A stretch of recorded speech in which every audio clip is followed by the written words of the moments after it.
I hope everyone is doing well. In today's video, I am taking it in the garage. I'm going to do a woodworking project. We have a lot of wood scrap that is in the garage here. And my goal is to try to help clean up the garage by utilizing all of these wood pieces. In today's video, I'm going to be using this piece of large pallet. So the project I'm working on today is actually intended for a birthday gift for my oldest daughter. She was wanting a planter for her front porch to hold mums for the fall time. And I'm sure in the spring she was probably going to do something with that.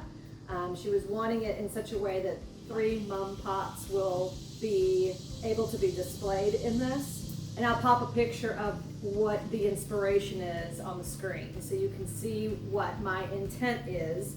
So if you've watched my previous video, it was my first time going solo by myself, creating a farmhouse style table using a pallet. But I'll be sure to link that video in the description box below and up on the screen. So this is the pallet that I'm going to be using today. And I want to show you all the miscellaneous pieces of wood that I can pull from our stash. My goal is to attempt to make this free based on all of the materials that we currently have, or very inexpensively. And this is another stash pile of scrap wood that we have that I could pull from in order to not only accomplish this project, but other projects. Here's some more. And that beautiful table right there, I'll see if I can find a picture of it. That is actually a tabletop that we made originally for our wedding, but we do use it from time to time at other gatherings using 2 whiskey barrels. And this tabletop fits perfectly over the top of the whiskey barrels. And it makes an amazingly long buffet style table, like whenever we have gatherings. I believe it's almost 9 foot long. But anyways, it's absolutely beautiful. Let's see if I can successfully complete this challenge of, again, going solo. I will probably ask help from Todd from time to time if I'm needing help with something. So this is going to be my second time going solo, or close to solo, with the woodworking projects. Let's see if I can do this. Let's get started. So the first step of this project is I am going to disassemble this piece. I believe we started a project with this because we added this hardware cloth on the back. I believe we made this for a compost bin, but we ended up not using this piece. So I am going to have to disassemble that as well as the boards. And the size, I believe I'm going to make this approximately 3 foot long by approximately 18 inches wide, probably a foot or less deep, maybe 10 inches, 10 to 12 inches deep. Let me get to disassembling and I will show you the next step. I'm going to demonstrate how I am removing these boards off of this pallet. I am just using a crowbar, a hammer, and I'm just getting in here. Okay, I'll just try to work this up a little bit in the center. And then once I get it up enough, that'll give me some leverage to pull this board up and out.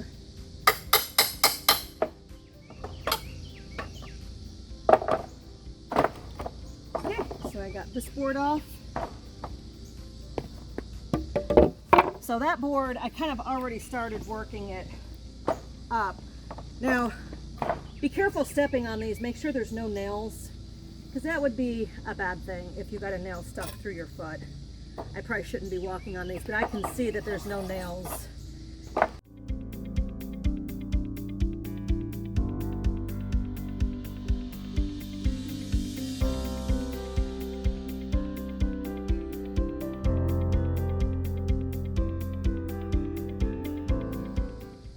Okay, and there's the last board. So I know this is really labor intensive, but this is going to be so worth it in the end because I'm getting these nice good size boards for making my project. I'm going to continue doing this and go ahead and remove this hardware cloth off of this. Now the hardware cloth was stapled on, so the next thing I'm going to do is I'm going to get these nails out of here. Bang them down until the heads show, and then I will just pop them out with the hammer. And I will continue doing that until all the nails are out of the board. So I just got done taking all the nails out of the 6 boards. Here are all the rusted nails. Be very careful whenever you are dealing with rusted nails. These boards, I don't know if I said, are 48 inches long and approximately 5.5 inches wide. So the next step is we're getting the planer out. This is the first time of us using this planer, and Todd's going to help me get it set up.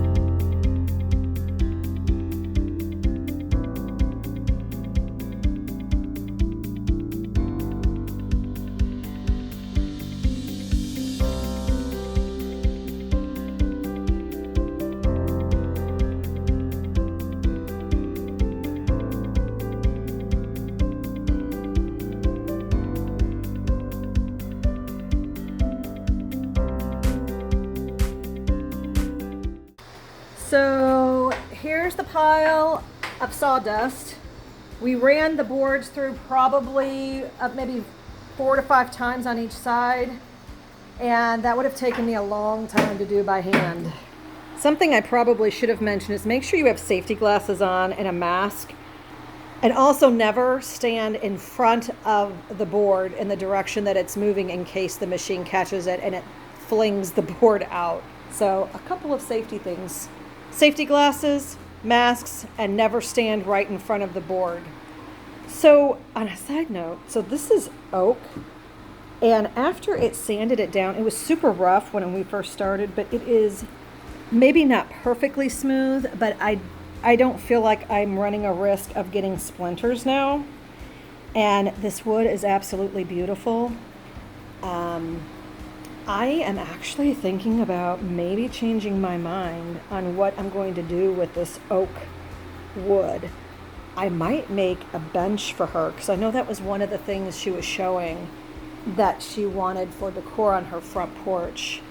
So I'll have to think about that and decide if I'm going to do the planter box where it can hold pots of flowers such as mums in the fall or other types of flowers in the spring, or make a bench for her. Either or. I'm sure I will end up doing both before it's all said and done. I just have to pick up some more pallets so I can accomplish that goal.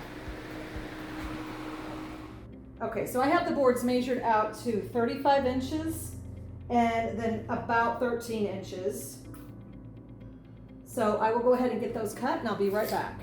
So now that I have all the pieces cut, I am now going to brace 3 boards at a time. I'm going to do the longer section, and then I'm going to have 1 brace on the smaller section. Smaller sections are going to be the ends, and of course the longer sections will be either the front or the back.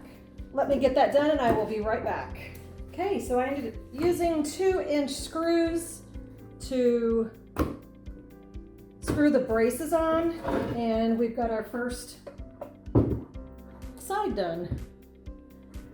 And I will continue to do that with the ends and the other sides. Okay, so I decided instead of 3 panels, I'm only going to do 2 because the 3 panels was just too tall for what I am looking for with this project. So I went ahead and removed one of the panels. And now I'm going to continue doing that with the other wood. So the next step is I'm going to use some wood glue and then finishing nails. Hopefully that will be fine to attach this together.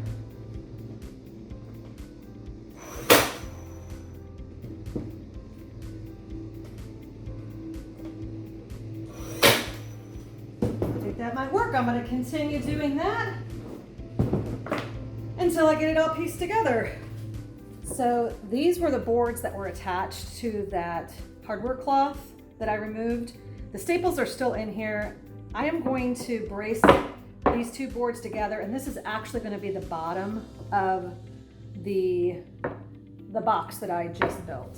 So I'm going to pre-drill these braces and put the screws in it. Oh, I'm down to my last few screws here.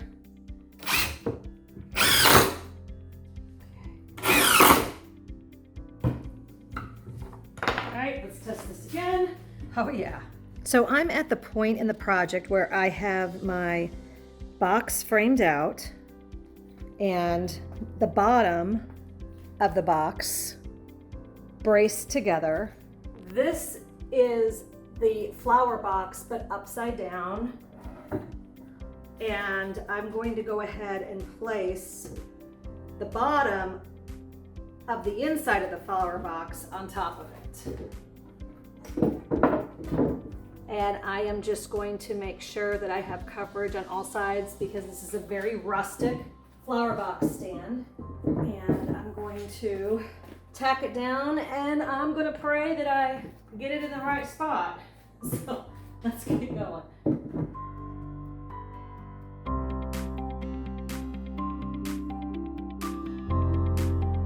Honestly, I think what I might do, because I'm really concerned if I try to screw some of those screws in here, I am concerned that I might split the wood because it's not very thick of an area in me trying to screw that down. So I might actually use the finishing nail gun and add some more all around the base before I add my legs. So looking on the inside, it looks like I did not miss. I don't have any nails coming through. This has a little bit of a gap, but I think it took hold, and I do have it in other places, but anyways. So I think that's all I'm gonna do with that. I'm not gonna screw that together. I'm just going to leave it with the finishing nails. Now I'm gonna flip it back over because I'm gonna go ahead and add legs to it. So I went ahead and cut 2x4s and 1x4s. I'm going to make legs on this flower box stand like I did with the pallet wood table that I made in my previous video. So it looks blockier, and the idea is also to help give it more structure to help stand up properly. Anyways, I already cut these boards down. I'm gonna sand them down a little bit more, but this flower box stand is gonna stand approximately 36 inches off the ground. The box with the bottom was 12 inches, and I cut these boards 24 inches. So that gives me the 36 inches height. It'll stand hip high. So I'm gonna get these boards sanded, and I will go ahead and start attaching the legs, and I'll be right back. So Todd's setting the Kreg up for me, and he's explaining to me how to use this. This is the thickness of the wood that I'm going to be screwing my 2x4 into, and it unscrews by this, and you can raise and lower this. And then when you get it to the height, which ours is going to be 3/4 of an inch, you tighten that up. So then you take the bit and place it at, in our case, the 3/4 mark at the flat, which this area right here is called the flat, and we have it at the 3/4 mark. I'm going to bring the stop collar down so that the flat is at the 3/4 mark, and then we're going to tighten it with this tool. So I want my holes on the inside, and this is the side I'm going to want to screw my screws through. I know this cut is in here. Like I explained, I'm using scrap wood. That happened to be in there, but you're not going to be able to see it the way I am placing this on the flower box stand. So that will be butted up against here. Okay, so you'll need to center the board that you plan on screwing into. So there's a slight overhang with this 2x4. And then we're going to be using this bit and placing it in this drill. Once you have the board where you want it, and I just kind of eyeballed it and it's kind of centered here, then we have to tighten it back here. So he's adjusting the clamp.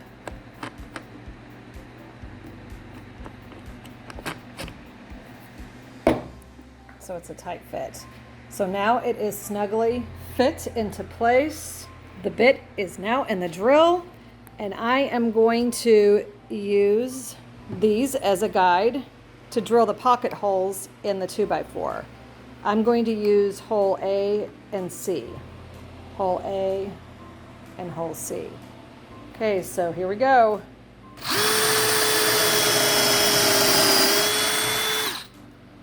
So we're going to unclamp, and there are the pocket holes. So I am using the Kreg pocket hole screws. This is a 1/4 inch. On the back of the box, it explains what the material thickness is, which ours is a 3/4 inch, which means we need to use a 1/4 inch screw length. So we have the correct screw, and now we're going to fit the bit so that it will work with the screws. So if you ever use this Kreg as a note, depending on the type of material you use will depend on the type of thread you select. So you have a coarse thread and a fine thread. And in softer woods, you will be okay using the coarse thread, but since we know it's oak material, that's listed on here as a suggestion of using the fine thread. So that's what we're going to use. So we are switching the screws to this bag, and we know it's the fine, so we're using this one instead. And that is because we're screwing into oak. The legs are actually pine wood, but the suggestion has to do with what you're getting ready to screw the screw into, which is the oak. So I'm going to continue this same process with the next 3 2x4 legs.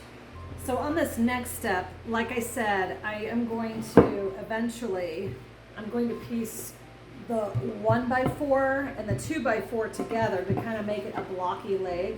And what I'm going to do, this is going to be the side that we screw into the bottom of the flower box.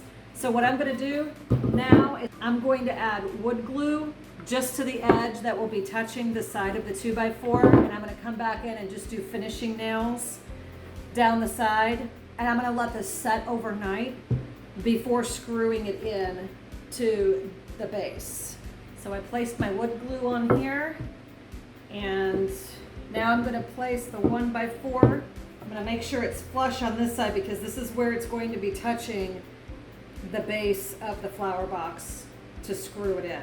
That feels pretty flush. I'm going to come in with the nail gun above where the screw holes are, where I'm going to be screwing it, because I don't want the nail gun to get in the way of the screws.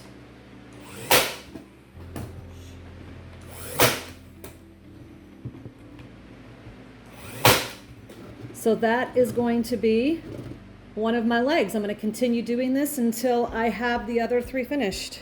So with the flower box stand upside down, I went ahead, I didn't screw them in yet, but I went ahead and I just placed the legs to see what they would look like.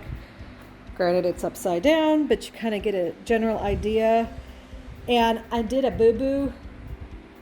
I should have placed on 2 of these the 1x4s on the other side. And here's an example. So I had to do the Kreg drilling on the other side. So at the bottom of the leg, you can see these, but I think it'll be fine. I had to do that on 2 of them. But I'm a novice at this. This is only my 2nd project going, mostly solo. Todd did help me set up that Kreg Jig, and because that's totally something new for me. He always set it up, and used the Kreg Jig whenever we would woodwork together. Anyways, okay, so I am going to let this set, let the wood glue set, and just in case you were wondering, I use the Gorilla wood glue. That's just what we happen to have. I'm assuming it's a good brand because that's what Todd always buys. After it dries, I'm going to screw these in, and then I will flip it over and show you what I plan to do next. So here is the planter box stand put together, and I asked my daughter about possible image transfers that she might want placed on the front of the planter box, and she opted for me just painting it white, but she wanted a faux finish. I'm thinking like maybe like a chippy paint type of finish. So what I'm going to do is I'm going to take a candle.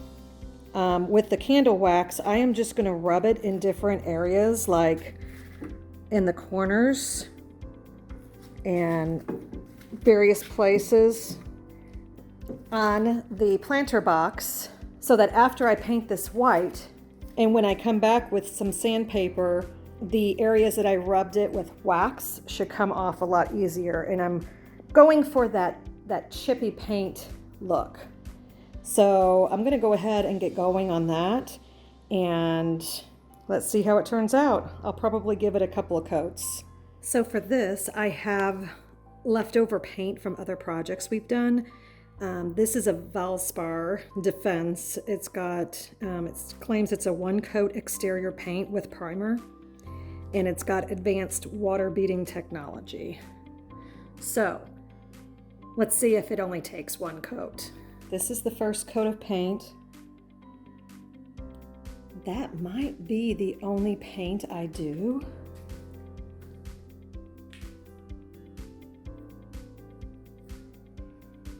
And I'm going to let this dry overnight, and I'll come back in here and I will start sanding down some of the edges just to see what it looks like. So I'm going to take this sign that I got from the Dollar Tree, and I'm just going to do a little bit of faux finishing, and then I'm going to attach it to the front of the planter stand. I'm just using some folk art chalk paint, white, and I do have a little bit of this black currant chalk paint, but it's mostly going to be white, so I'm just going to dab it off, and I'm just going to do light brush strokes over the sign. And then I'm going to pop this part off, and I'm going to just tack it to the front.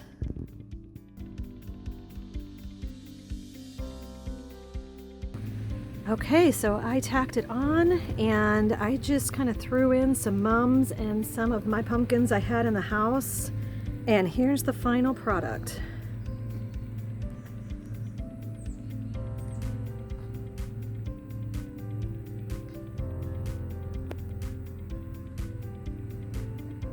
I hope she likes her birthday present. If you liked this project, be sure to give it a thumbs up. And if you would like to continue watching videos such as these, whether it's woodworking, gardening, chickens, cooking, any other DIYs, I also do some reviews. Be sure you subscribe so you don't miss any future videos. And happy birthday, Alex. I hope you like your present.